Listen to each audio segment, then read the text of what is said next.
Conservative commentators on Fox News, liberal commentators on MSNBC, to a remarkable extent, they're all advancing political positions more than 200 years old. With us today, the author of The Great Debate, Yuval Levin.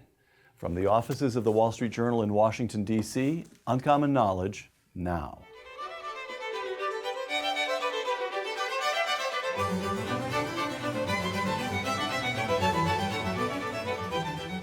Welcome to Uncommon Knowledge. I'm Peter Robinson. Yuval Levin is the Hertog Fellow at the Ethics and Public Policy Center and the editor of National Affairs. He holds a BA from American University and a doctorate from the University of Chicago. And in the White House of President George W. Bush, he served on the domestic policy staff.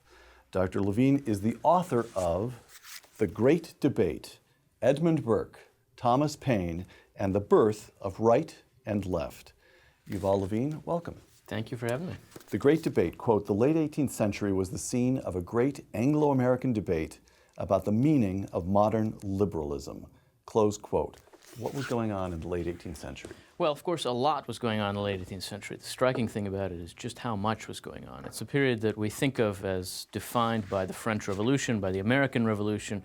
It was also defined, as I argue in the book, by this enormous debate about just what it was that liberal politics meant and was about. Liberal, you're using liberal in a term in a way in which it isn't ordinarily used today. Right. Is that right? Go ahead and define the politics of free societies, the politics of the Anglo-American world. So liberal here really means a society that's fundamentally open, that's democratic to some extent, that believes in the rule of law, that protects the rights of the individual. Liberal in the sense of based on liberty. Classical liberal, yeah, exactly, based on liberty. And the interesting thing about the politics of those kinds of societies is that they often are not fundamental. That you don't find a politics where the debate is between communism and fascism or between radical views of how society should be, which you actually find very often in that period and even today in other kinds of societies, and certainly in European politics in the 19th and 20th centuries. Anglo-American politics have always been fought to some extent between the 40-yard lines. They've been debates about what our society really is, what's the best of it, where's it going, what can it make of itself. And what you find in the period of the French Revolution and the American Revolution is an argument about whether the purpose of that kind of society is to move forward toward an ideal of equality and liberty, or whether that kind of society is an achievement of many generations of gradual evolution of political ideas that had achieved an extraordinary balance of equality and liberty. Your two principal figures, Edmund Burke and Thomas Paine. Who was Edmund Burke? And before we get to his intellectual, his positions, just give us a word on where he grew up, what he accomplished, why he's important. Edmund Burke was an English statesman born in Ireland in 1730. He was not born to a noble family. He is not a person who, in his youth, you would have imagined would become a prominent figure in British politics. He became a prominent figure by being an extraordinary advocate for a certain kind of point of view, for a conservative Whig position, which argued that the United Kingdom was an extraordinary achievement that should be treasured, that should be refined, rather than, as a lot of Whigs were arguing, and as a lot of people were arguing in the era, that the politics of the politics of the Enlightenment period were going to be about transformation. They were going to be about starting anew based on principles that were only being discovered, and they were going to be revolutionary. Burke said they're not going to be revolutionary, they're going to be evolutionary. They're going to involve gradual progress, building on the best of what we are. And in the course of a long career, Burke developed these views into something like the beginning of what we would think of as conservatism in the Anglo-American world. You write, Yuval, in The Great Debate, Burke's upbringing and his background, quote, seemed to leave him with a lasting sense that life was more complicated in practice than in theory, and that this was a good thing. Yeah, Burke grew up in what should have been an impossible situation. He was in Ireland in the 1730s and 40s. His father was a Protestant, his mother was a Catholic. Certainly by then, as it became so much more so later, Ireland was bitterly divided between Catholics and Protestants. He was educated in a Quaker school, which again cut across what you would think would be lines of dogma and division that should not have been easily crossed. And he saw communities and people living with one another in ways that, in theory, really shouldn't have worked. And they worked because there were deep wells of trust and confidence and neighborly affection and respect that people could build on. And he was left with a sense that really stayed with him his entire life, that that's what matters most in society, that at the end of the day, theories of societies are built on top of realities rather than beneath them. You don't build societies by first having the right theory and then putting it into effect. You have a society, and you try to understand it, you try to see what's best about it and build on that. And there's certainly room for theorists to explain what works and what doesn't, but they can't be put in a position where they decide what happens. Right. Thomas Paine, your other principal figure, again, a word on his background. Yeah. The striking thing is about both of them is that they're oddly outsiders. Given how important they became, it's really striking how far they traveled. Tom Paine was born in the south of England in 1737, so he and Burke were contemporaries. Paine is 7 years younger. He was born to a poor family, what we would think of as a poor working family. His father was a staymaker. He was involved in the business of making women's dresses. And a working man. He was never out of work, but he never had much. Paine had schooling that took him until the 5th grade, and that's it. And beyond that was self-educated in an extraordinary way. He started his life's journey as a working-class Englishman, and you never would have thought that he would have gone much further than that. There was a great disruption in his life. His wife died in childbirth. His wife and child died. And from then on, Paine was separated from where he'd come from. He became an itinerant. He became a tax collector eventually, and became very interested in politics, became very interested in philosophy, and got himself involved at one point in a dispute about how much British taxpayers were being paid. And because he was such a well-educated, self-educated person and so good at making arguments, he was basically chosen by his fellow tax collectors to make their case before Parliament. And this gave Paine a sort of taste of political combat, and it never left him. From then on, it's all he ever did. He made a case that failed, that left him bankrupt, that left him jobless, but that also brought him to a place where he just almost accidentally met Benjamin Franklin, who was then the representative of the American colonies in London.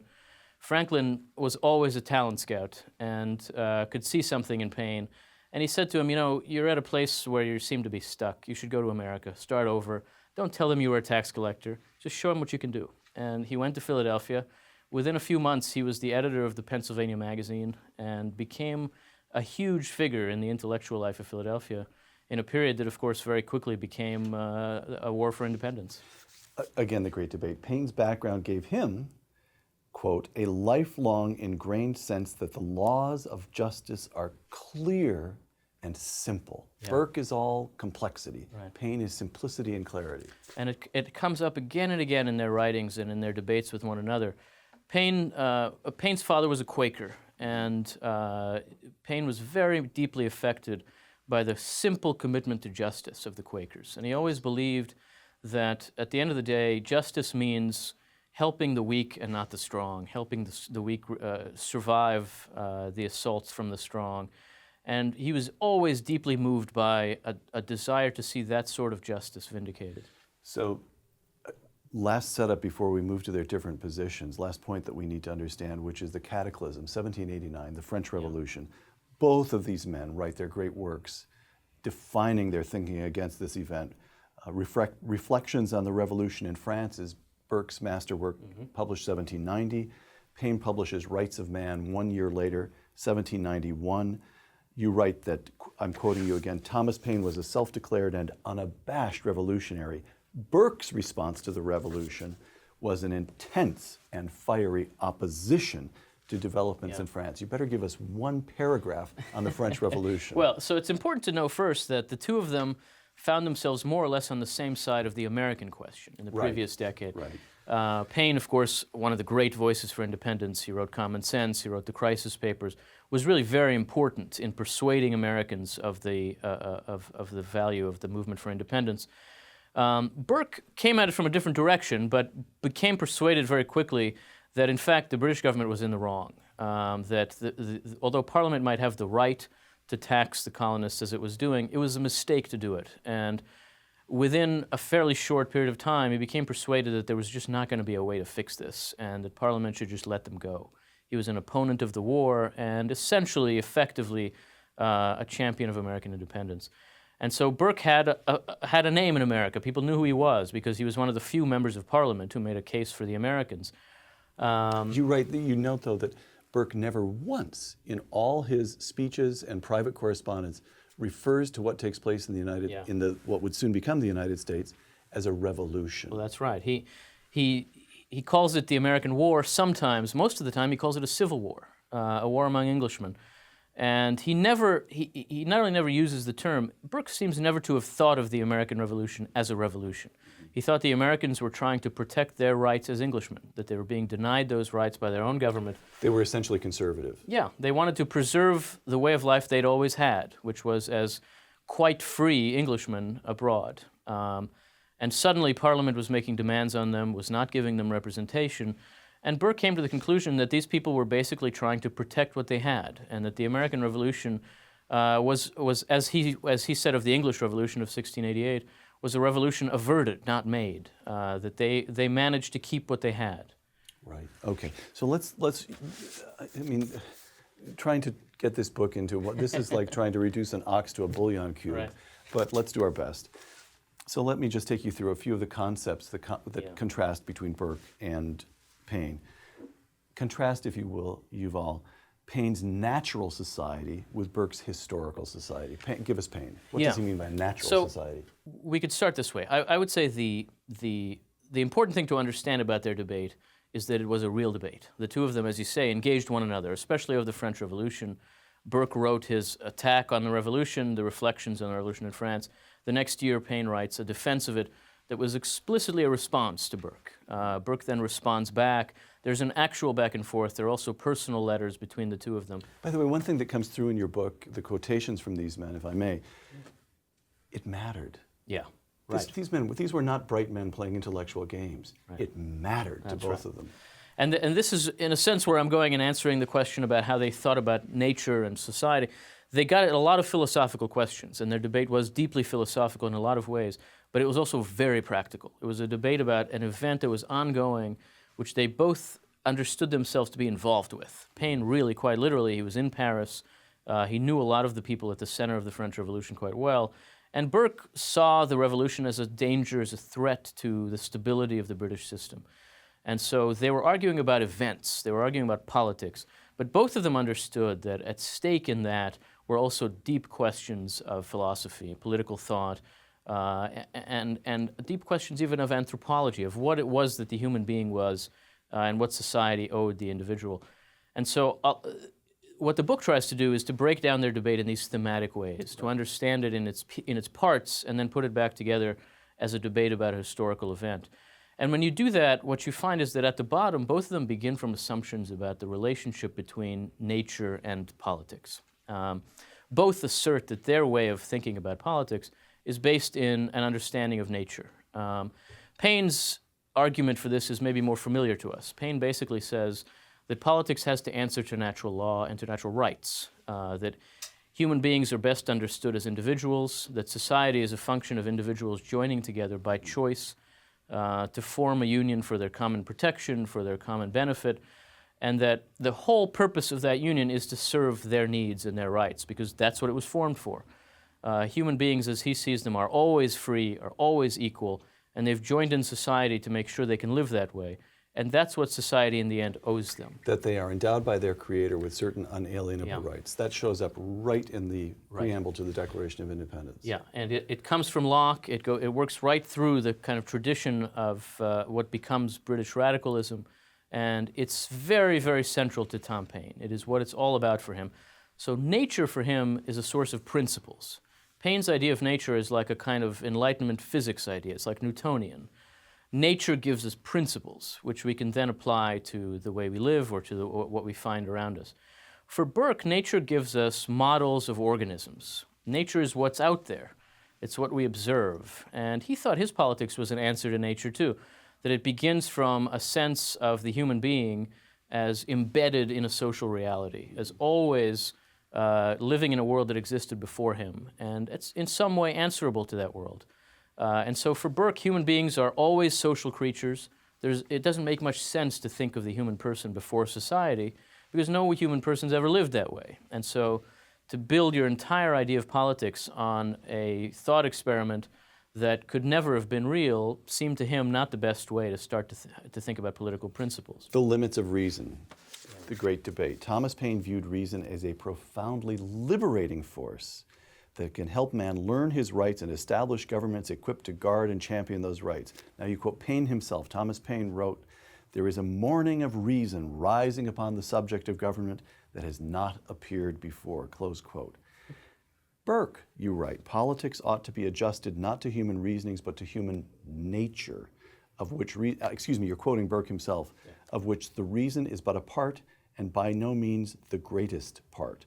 Burke, you quote him again, "Our forefathers," says Burke, "acted under a strong impression of the ignorance and fallibility of mankind."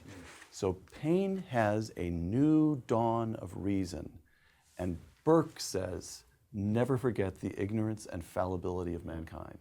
What you find here are really two views of the potential of the human person. And Paine constantly gives you the incredible optimism of the Enlightenment, of the height of the Enlightenment, where it seemed like everything was new, everything was changing. We had discovered things that were going to absolutely transform society and man. And not only in the natural sciences, but also in politics. We could find solutions to war, to poverty. It was now possible to do things that were never imaginable before. And it's all based on a notion of human perfectibility that's really essential to Enlightenment politics. Burke simply doesn't believe that everything's changed. Burke begins from a much more modest view of human possibilities. He thinks we can do great things, but only if we understand that human beings are always fallen, are always imperfect, are always subject to passions, to excesses, and have to be corrected, have to be balanced off. The excesses of human beings living together always have to be balanced off against one another. And so Burke is always looking for ways to make sure that society remains stable, whereas Paine always wants to go forward. He believes that the future that's out there waiting for us is just full of incredible possibility. Paine and Burke on the meaning of America. Again, you quote Paine here in the Great Debate. You're quoting Paine, The Rights of Man. "She, America, made a stand not for herself only, but for the world, and looked beyond the advantages herself could receive," close quote. The American Revolution is the beginning of a new epoch for humankind. This is an important strand of the thinking you find in the French Revolution, a sense that the old ways just don't have to be kept around, that there was now a chance to start over fresh. And of course, this is an important thread of the American Revolution, but it's not the only one. I was going to say, this brings us to the last third or so, or last quarter at least, of this book. You devote to the way this great debate continues today and shows up in American thinking. So I was just so struck. Paine says she made a stand, America, not for herself only, but for the world. Abraham Lincoln, America is the last best hope of earth. Ronald Reagan often said that Providence placed this country between the two oceans. George W. Bush, we invade Iraq in part because American ideals of democracy are universal, should have universal application. The tricky bit is that we find that strain of Paine. Lincoln, Reagan, George W. Bush are essentially conservative figures. Of course, sure. And that's always. So it's not easy. There are complexities here. Oh yes, no. I wouldn't by any means suggest that what you find in Burke and Paine is just today's right and left. And in fact, the relationship between them, which I take to be more or less the first real iteration of a left-right divide, a recognizable left-right divide, the relationship between that and today's left and right, as I lay out in the book, is not genealogical. Right? Today's right is not descended from Edmund Burke. It's that these two kinds of views always arise in our kind of free society because they're two ways of thinking about human beings, they're two ways of thinking about the purpose of society, and our kind of free society makes room for these two, and they're always these two. And what Burke and Paine offer you is one of the clearest and fullest and best explanations and articulations of these dispositions. And so you find in them a conservatism and a kind of radicalism. That doesn't mean that the specific views they expressed about one issue or another are going to be on the right or the left today. And of course, American conservatives have always had the challenge of conserving a political order that was born in a revolution. That whatever Burke wants to think was born in a moment of idealism and optimism in a lot of ways. Now, the American Revolution contained different strands. The Declaration of Independence itself contains the beginning, which you quoted before, a real statement of philosophical, I think it's fair to say, radicalism, of egalitarian idealism. It also contains a statement of actual concerns and worries and particular charges. Yeah, and those are all about keeping what we have. Those are all about being denied by the English the way of life and the system of government that the Americans had been enjoying by then for a century and more. And so there's a conservative strand and a more radical strand right there in the beginning. And our politics has always been defined by that tension, by the pulling and pushing of those two on one another. And so that shape is still there. So this brings us to the present. You pop up if you type in reform conservatism. This is the new catchphrase. Compassionate conservatism is gone. Reform conservatism. You pop it in. Your name is the first thing that pops up under Google, or this over and over again. So I think to myself, Yuval is a conservative. Sure. But on the other hand, it sounds to me as though you're saying we have this, what we have here in a liberal society such as ours, a free society, we will always have some kind of permanent Hegelian dialectic, and both are healthy, the tension is productive. You're not going to choose sides, are you? Oh, I'm choosing sides. You are, okay. To be clear, now the book tries its best to be fair to both. I do finally think that Burke is much more impressive and full and rich than Paine. But it's certainly the case that both of these dispositions and ways of thinking have been part of the American experience. And one of the things that I do try to push against in the book is the notion that is prevalent in some ways on the right, that progressivism comes out of nowhere, that it comes from Germany, or that it's not part of the American tradition. I think it is. There's always been a radical strand in American political thought, and in a lot of ways it's always pushed in the kinds of directions that progressivism ended up going in, and even that Tom Paine ended up going in. By the end of his career, Paine is making a case for a kind of primordial welfare state, is making a case for a very active role for government in providing for the needs of the public, and his argument is always based on the view that the purpose of government is to liberate the individual from all constraints on him. And one of the things that helps you to see is that today's progressivism, for all of its talk of communitarianism and of we and of you didn't build that, the purpose of it really is to liberate the individual from dependence on other people. It is in fact based on a very radical individualism that at the end of the day wants total moral individualism and is willing to abide some economic collectivism to get there. So let me ask you, again, I'll give you a couple of quotations from the Great Debate. This is tricky, and I'd like to, since I have you right here, I put a question mark next to this in the book, but here's the author. The Great Debate. The fundamental utopian goal at the core of Paine's thinking, the goal of liberating the individual from the constraints of the obligations imposed upon him by his time, his place, and so forth, remains essential to the left in America. Yeah. Got that. You just said it. But then you say the failure of the Enlightenment and its successors actually to eradicate poverty and injustice. We sit here celebrating, if that's the word, the 50th anniversary of the war on poverty. As a result of those 50 years, the poverty rate is exactly where it was 50 years ago. It didn't work. As a result of this failure, you write, the left seemed forced to choose between Paine's natural right theories and his goals. Now explain that. Well, so Paine makes the case and believes deeply that you can achieve these almost utopian goals of his by a commitment to natural rights, by a commitment to a theory that begins in individualism and sees the role of government as vindicating people's rights. The trouble is, the utopian goals obviously weren't achieved. And when we read Paine's language, some of the quotes you just cited, saying a new age of reason is dawned, the end of poverty, the end of war, it's impossible for us not to think that that's a little ridiculous. And it didn't happen. And so the left was faced with a choice that it fought with throughout the 19th century, between a commitment to those principles and a commitment to those goals. And at the end of the day, the goals, I think, understandably, proved to be more appealing and ran deeper than the principles. And so they came to the view that these same goals could be better achieved by a much more active government, a government that took it upon itself to embody the nation in a way that Paine would, I think, not have envisioned. So we see it in the French Revolution itself, in the embrace of Napoleon. Yeah, The I strong think to man, some extent we right? do. We're not getting anywhere on our own. A strong man, he's a strong man, that's not what we had in mind, but his goals are our goals. Yeah. Is that that's well, what you in mean? part, but in America we never quite went that far. No. And America, thankfully, has never been as radical as the French Revolution. Even our radicals were never that radical. But what you do find is progressivism moving towards a state-centered vision, a notion that the utopian goals are achievable if we understand ourselves as a whole, as a nation. You start to see it in Paine. One of the things Paine does is Paine rejects the validity, the legitimacy of everything that stands between the individual and the state.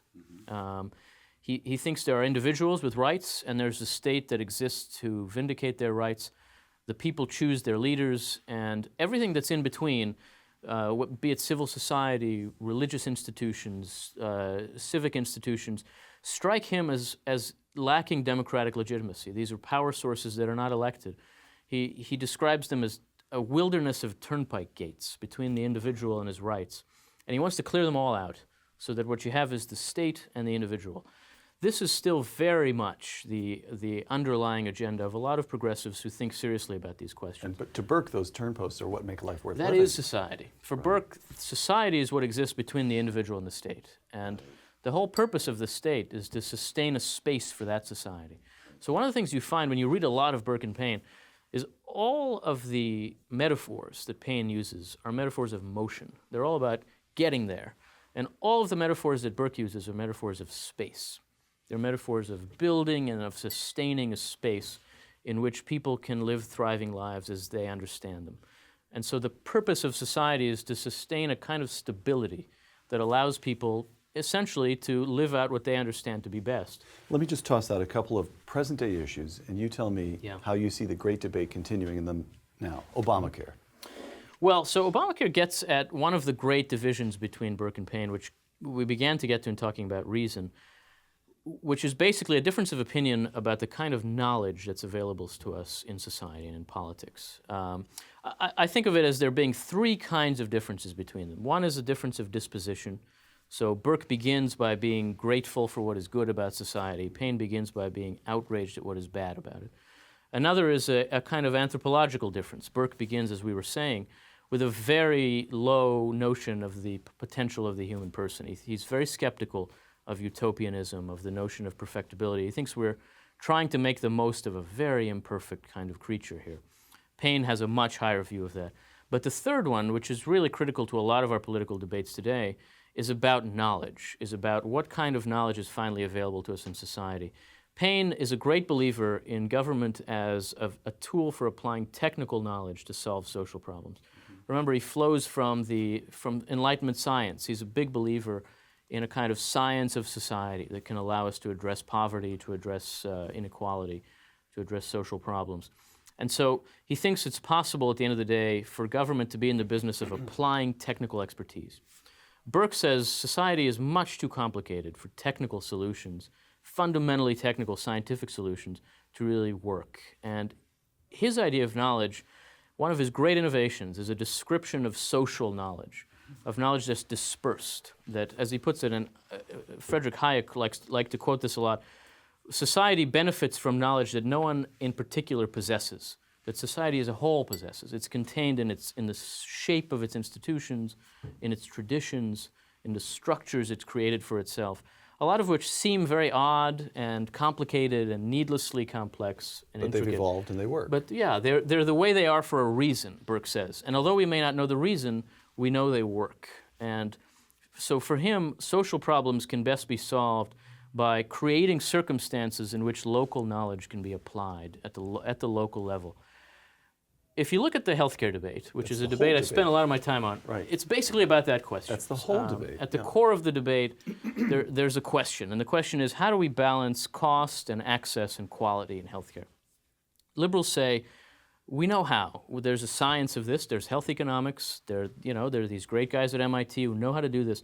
The problem is no one listens to us, and so the system we need is a system that will empower us to apply the right kinds of principles.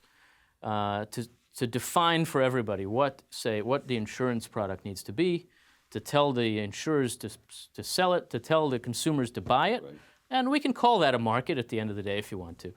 That's basically Obamacare, right? There are requirements, there are mandates, and hopefully in the middle is the kind of system that the economics suggests will work. By the way, you also just explained why academics so heavily trend to the left, didn't you? I think there's a lot to If that, only yeah. people would listen to us, just Right. think of all the problems We we have could the fix. answers. Yes, we have the The answers. conservative solution seems a lot more complicated than that because it basically says what we need to do is create circumstances in which people will figure this out one by one, because there's no way we're going to apply one solution to a system as complicated as American healthcare and get it to work. So instead, we take the pot of money that's already there, we provide it to people, say in increments of $5,000 each.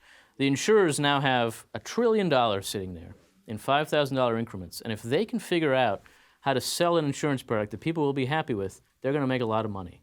And so individually, one by one, at the state level, at the local level, at the patient level, those insurers are going to work very hard to create a system that works. And what works means is it's affordable, it's accessible, it's high quality. That's how you solve a problem like this, is not by assuming that you can know and then apply the answer, but by assuming that you can't know. And so you create a system that is always looking for the answer. I think in that sense, at the core of the healthcare debate is really something that Burke and Paine argued about very explicitly. Right. Last couple of questions, Yuval. What American conservatives still need to learn from Edmund Burke. Near the end of the great debate, there's this passage, quote, today's conservatives, this is you speaking about today's conservatives are too rhetorically strident and far too open to the siren song of hyper-individualism, and they generally lack a non-radical theory of the liberal society. They could benefit by adopting Burke's focus on the social character of man, from Burke's thoroughgoing gradualism, and from his innovative liberal alternative to Enlightenment radicalism. Yeah. Close quote. Have you been given the keynote at the next GOP convention? Probably not. Look, I think that this is That's a broadside against your fellow conservatives, isn't it? No, I don't think it is. I don't think it is. The key point there, from my point of view, is that we lack a theory of ourselves that is adequate to us. And part of the reason for writing a book like this is to say there is a thread of our own tradition that is deeply conservative. One of the problems conservatives Our have. own tradition? You mean American now? Yeah, American, Okay. but the American tradition is an Anglo-American tradition, and this I'm just trying to moment distinguish has a lot to between speak us to. as Americans and the smaller Right. subset of members of the modern conservative Us as movement. Americans, Okay, right. all right. And one of the things that you see in conservative thinking and conservative rhetoric is that when we reach for philosophy, we reach for radicals. We reach for Thomas Jefferson. We reach for really what is the most radical way to understand our own revolution. And we try to build on radical foundations a conservative approach to American life. That's inevitably going to be very difficult. And what happens when you do that is you end up with a very negative idea of what the purpose of politics is. That is, its goal is to avoid certain things. And so all we want to do is restrain the government from doing the wrong things. Now, it's very important to restrain the government from doing the wrong things. And that thread, that Jeffersonian thread, has a lot to tell us.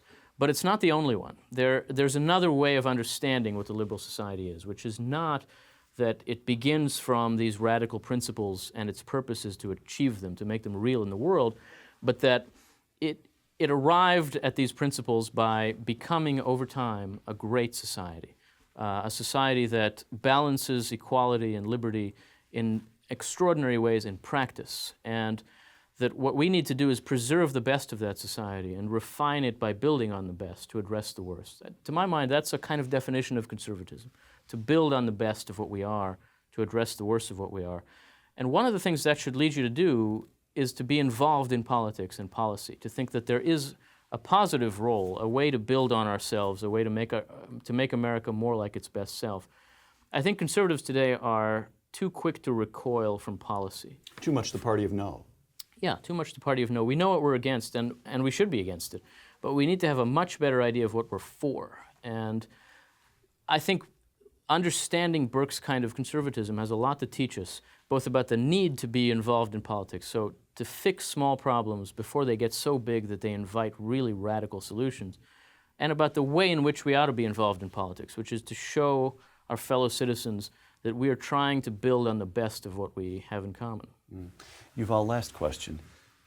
Between now and 2016, if I could make you, Edmund Burke wouldn't like this, and nor would you actually, but if I could sort of make you dictator of the conservative movement for 24 hours, God help us. What one lesson would you most like to impart from Edmund Burke to American conservatives today? Yeah.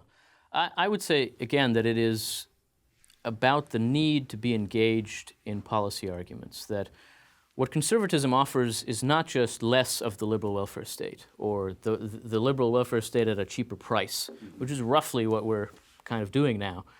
What conservatism offers is a different way to think about the place and role of government, to understand government as existing, to build that space for society to thrive.